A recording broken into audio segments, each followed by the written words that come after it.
share some things that I haven't shared with very many people and some personal things today. It's a little hard. I'm a little nervous, but I feel like I'm in a safe space. Is that okay with you guys if I get real? Okay, good. Well, I got a funny story for you then. Start up. When I was in college, my first short-lived career was fashion design, and I went to school for that. You're like, right. One of my best friends in college, his name was Pierre, and Pierre was from Belgium, and he smoked hand-rolled cigarettes. He sprinkled with tobacco and a little bit of marijuana for some extra flavor in there. And Pierre he came with his family to be a fashion designer. We both were going to school in Los Angeles. He was a very eclectic person, this Pierre. And we would hang out, we'd start to hang out together, and we'd go out to dinner, and one of our favorite places was all-you-can-eat sushi down in Santa Monica, and we'd go out there every once in a while. And one day I called Pierre, and I said, hey, you want to go hang out? Let's go to get sushi tonight or something. He goes, no, I don't want to. I was like, waiting for because I've got to do my hair or something, right? And you're like, no, I don't want to. So I was like, okay. And I was a little put off. But then I started to think about it. I'm like, well, that was Pierre. He was Mr. Honesty. He always said what was on his mind. He would always tell me, I'd show him my designs that I'd drawn up, and I'd say, hey, what do you think of this design? He goes, I don't like it. But the next week I'd show him one, and he goes, I love that. I love that. So I knew that when he said he loved it, he meant it. Because he would tell me if he didn't, no doubt about it. The next day after that, Pierre called me and he said, hey, you want to come over and hang out at my house? So I knew he wasn't upset. There was no hard feelings, whatever. So I go over to his house. He lived with his mom and his sister. And I walk in the house, and normally his mom's in the kitchen, cooking, doing some artwork. She was kind of eclectic herself, but she was quiet. And I walk in the house. I'm like, Pierre. And I hear out of the back room, come inside, I'm in the back room. So I'm like, cruise into the back, walk past the bathroom door, which is wide open, and there's Pierre, feet up on the toilet seat, squatting, rolling a cigarette, and trying to have a bowel movement. And at first, he's like, what's going on, Kevin? So I kind of pretending like it's cool. Yeah, man, nothing. Where's your mom? Oh, she's in the bedroom with her lover. Like, all right, I'm going to go sit down over here and wait for y'all then. So I go, and I sit down and I wait. And that was just Pierre. His whole family. And, he would dress, he'd make his own clothes and everything else, and he would dress pretty much what I would consider like a clown, except a little less colorful. I guess kind of like me, maybe sometimes. But he was his own man. I loved Pierre because I always knew where we stood. I knew that he meant what he said, and he wouldn't say it if he didn't mean it. And that stuck with me for the rest of my life. So today we're going to talk about integrity as an inside job. And there are really, what I've discovered are three facets to integrity. There's an outward integrity, which is kind of what Pierre projected, which was you're honest, you're reliable, you're stable, you're predictable. People know that about you. That's your outward integrity. And then there's an inner integrity that is that you are doing what you actually want to be doing. People don't always know that. Are you living the life that you want to be living? Are you living as the person you want to be living? Are you presenting the best you in every situation? Some people can't see that, but they'll sense that. And what we're going to discover is that is a vital part of your happiness, your health, and your well-being. The third part of it is a spiritual integrity. And a spiritual integrity is that you live the truth you know. Does that sound familiar to anybody here? It's a principle of somebody's, right? What is that? Is it a unity thing, maybe? Yeah.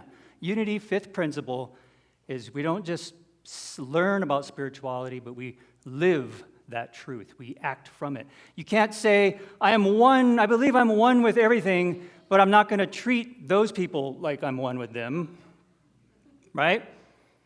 That's not living from your spiritual integrity. And it turns out that there are very real challenges to us living in integrity. And one of those challenges, of course, is the media, society, the way we're raised and taught that you have to project this sort of image, you have to be this sort of person in everybody's eyes, you have to be controlled, you have to be a certain way, which is, pardon my French, bullshit. You don't have to be a certain way. You can be yourself. And if somebody doesn't like that, too bad for them.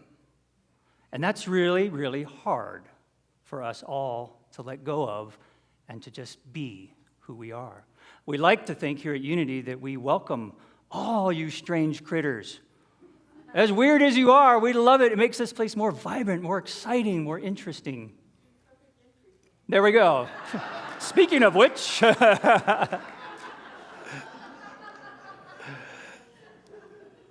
so there are these challenges that we have to break through those barriers that society and our family and our upbringing places on us. And once we do, magic starts to happen. Okay? Why does it matter? I'll tell you why it matters. Here's the science part of it.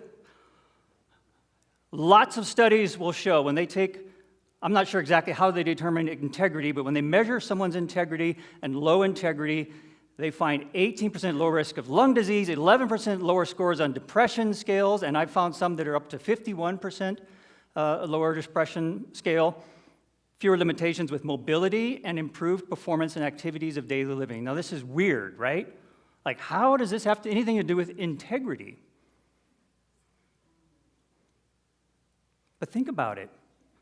If you are constantly split inside because you are doing something that you don't want to really be doing, or you're saying something you shouldn't be saying, or you're feeling something that you don't understand why you're feeling, or you're not acting out of the truth, it's going to eat you up inside.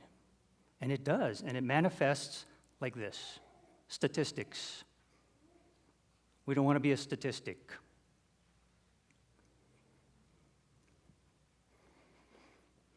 There's a really smart guy named Mahatma Gandhi who said, happiness is when what you think, what you say, and what you do are in harmony. And that's it right there. That is the essence of integrity. What you think, what you say, what you do is integrity, is in harmony. Now, just think for a moment, all of us. Nobody's going to have to share anything, but think about, is there something that you regularly do, think, or feel that you just know is not in integrity, not in harmony with what your true core belief is? Does anybody have anything? You guys may be more enlightened than I am, because I know I'm still working on it. Yeah, okay, good. Good. And it's okay. We're going to talk about why that's okay. Because integrity is not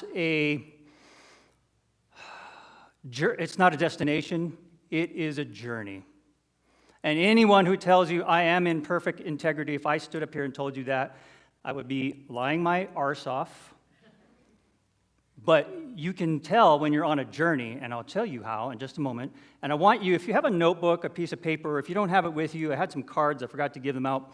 But I want you to think about this. If you have something to write on, write it. Make a mental note if you don't have something to write. And this is kind of important, because acknowledging where you're at is the first step to improvement, right? So what are 3 things that you feel are hidden inside of you right now that you wish you could express or do or be that you just have held back for some reason? Like, really go deep. You want to be a Chinese acrobat? Fashion designer? Trust me, it's not all it's cracked up to be. Are there things that you wish you would say more often to people that you don't because you're afraid? I don't know, one of those things is, for me, is I love you. I've learned in my later years that that's not such a scary thing to say anymore. It used to be.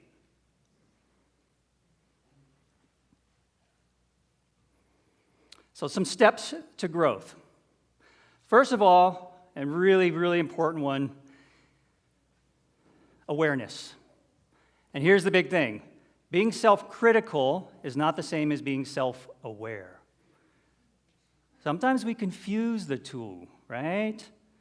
You're beating yourself up. Oh, I shouldn't have done that. I shouldn't have done that. That's being self-critical.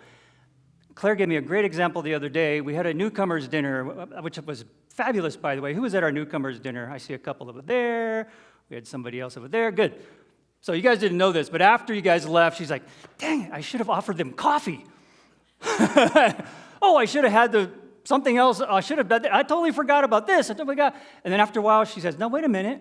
Why am I beating myself up? All I need to do is say, next time, I'm going to try to remember to offer coffee, because that would be nice. Done. And it was like a big shift. It was a simple thing, but she was sharing with me what a big shift it was to take it from being self-critical to self-aware. And that's all we need to do to take the next step and grow. Fantastic book, by the way, The Way of Integrity, Martha Beck. I read this last year, and it really started, boom, opening my mind as to the power of integrity. And one of the things that she says in there is, know what you really know, feel what you really feel, say what you really mean, and do what you really want. Sounds impossible, doesn't it? And yet, it is the key. Sounds selfish, but it's not. You can say what you really feel without hurting somebody's feelings. You might hurt them, but you can say it in a kind way, like Pierre used to do. Just say what you feel. He didn't say, no, I don't want to go with you. I hate you. He just, no, I'm going to stay home tonight. Does anybody have a problem with this challenge? Yeah? Thank you. Me too.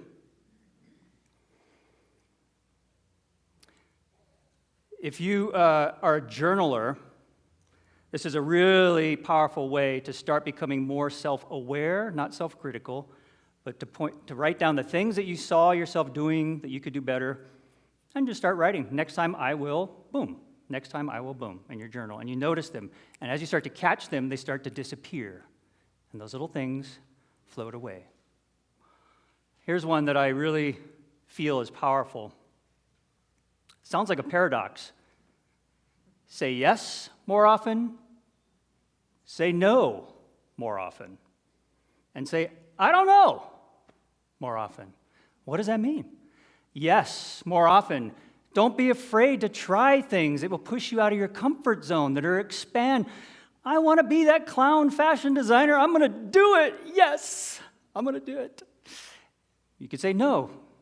Claire will probably say, no, Kevin, I don't think that's a good idea. Let's stick with cleaning the garage today. Saying no doesn't mean just, poo-pooing everybody's ideas. It means saying no when you really don't feel you should be doing something. You get invited out, and in how many of, okay, guilty.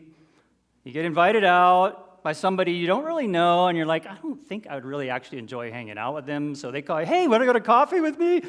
And you're kind of like, I'm getting my hair done, or whatever it is, I got to change the oil in my car all next week. I'm totally changing oil all next week. I can't do it. And then, of course, inside, you're now torn up because you lied. Even though it's designed not to hurt somebody's feelings, you were not being honest. And there's a little chip on that divide in your internal alignment. There's a way to say, no, I can't, or I'm not feeling it, or maybe when I like you better, I'll go out with you, or whatever it is.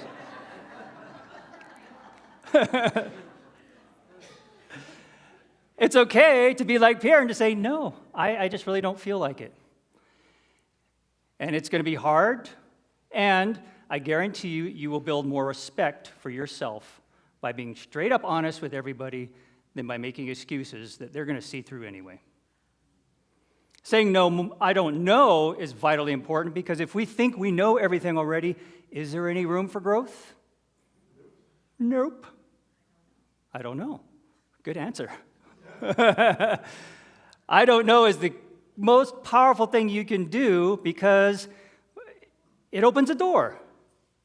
to everything changing, everything possible, every new experience you could possibly want is now ready to rush in when you say, I don't know if I'd like that or not. I don't know if I'd like going out to coffee with you, but I'll try.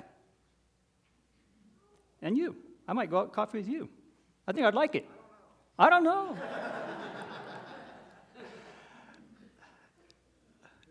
The thing is, there's an impact, there's a snowball effect of this when you're living in your integrity. And this past year, I've had the opportunity really to think about the facets of integrity through the lives of 3 of the closest people to me who have died this year. My mom, my dad, and one of my best friends named Stephen. My dad was a good man, brilliant, he was honest, he had outward integrity, but he had a misalignment with the internal integrity of being able to express emotions in a healthy way. He was great at expressing anger, frustration, but he was not great at compassion, sympathy. I never heard him say anything along the lines of compassion or sympathy to anyone. I never saw my dad cry his entire life. I never saw him get so overwhelmed with beauty in the world that it just brought tears to his eyes. And it's not to say that my dad was a stoic person. He loved to laugh, and he was a great sense of humor, and he'd listen to music, and he'd read books to us, and he did all that good stuff. But his challenge was he was not emotionally available or vulnerable to anyone. When he was close to passing, my sister and I went and we would visit him there. And he, probably about a week before he died, he opened up to us and he said, my biggest fear is that something will happen to me and my family won't be here, because he was in a care home. And when I had told him that my best friend had died, he sort of looked away and he said, And it hurt that was all he could muster, but I also knew that was what he was capable of. That was his integrity challenge for his entire life. Now, my best friend that had just passed, that I was telling Dad about, he passed in September, and he was the most incredible stand-up, standing tall, big Texan, honest, powerful, honest. He had all this outward integrity that you could not miss. He was the kind of guy that anybody in his family or friend circle could call on any moment, and he would be there to help you no matter what it took, no matter what time of day it was. We knew that about him, and this was Stephen. I don't know what his spiritual integrity was because I never had enough of those conversations with him, and that's one of my biggest regrets after he's gone, is that I didn't make time to have those conversations. But when he was sick, in his final week, he was in the hospital, dying of cancer. Claire and I went to visit him, and we sat by his side, and he was very calm, he was very collected. We said our goodbyes, and his last words to me were, I'll see you on the other side, brother. And I knew that he was in spiritual integrity.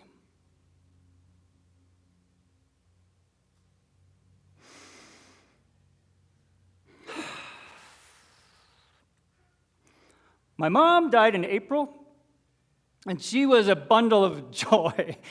She was the most silly, joyful, playful person. She didn't care what anybody thought about her. She was the most unpretentious person I think I've ever met. She could start dancing at the drop of a hat for no reason whatsoever. She'd just start, hey, let's juke in. Hey, we're good looking. What you got cooking? That was her thing. It didn't matter. She was a model of my model of integrity, of living exactly who you are from your heart. And she was a model of spiritual integrity. She was always seeking, learning, trying new things. One of Claire's favorite stories is talking to Mom about way back in the day, going to regular churches, and Claire being like, I get so pissed off when I go because the preacher tells me I got to do this, and then I'm bad, da-da-da. And Mom would be like, well, I just go to the church, and the preacher says something I like, and that's great. And if they say something I don't like, I just ignore it. And Claire would be like, I want to be like that. How do I be like that? My mom always did what she loved. She was a piano teacher. Then she started a business bringing students from around the world to place them in homestays in Hawaii. And then when she retired, she just tended to the most beautiful, amazing garden that you can't even imagine would exist in an urban environment, with fruits and trees of all sorts. And of course, she loved her grandkids. And when Mom passed, she passed peacefully with Oliver by her side, all of her family. In my dad's last week, my sister and I knew it was getting close, and so for 24/7, we sat there by his side holding his hand so that he would know he was not going to die alone. And we held his hands. As the days got shorter and we got closer, he would hold our hands a little tighter, and I remember him wide-eyed, looking up at the ceiling, just his eyes fixed, like he was afraid to close them for fear of letting go of this life. And then at the last moment, my sister and I were there, we're holding his hands, and he took his last labored breath and let it out. And as he finished that breath, a single tear ran down the right side of his face. And I knew that at that moment of passing through that door, that he had finally seen something so incredibly, indescribably beautiful that it brought him to tears. And I finally saw my dad cry.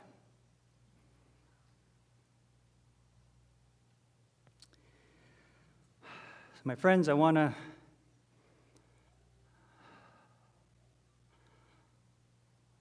encourage you all to not wait until the end, to live your best life right now while you can, to let your integrity shine. Be who you are meant to be in this world. Do what you're meant to do in this world. Love everyone like it's the most important thing in the world, because it truly is. Thanks.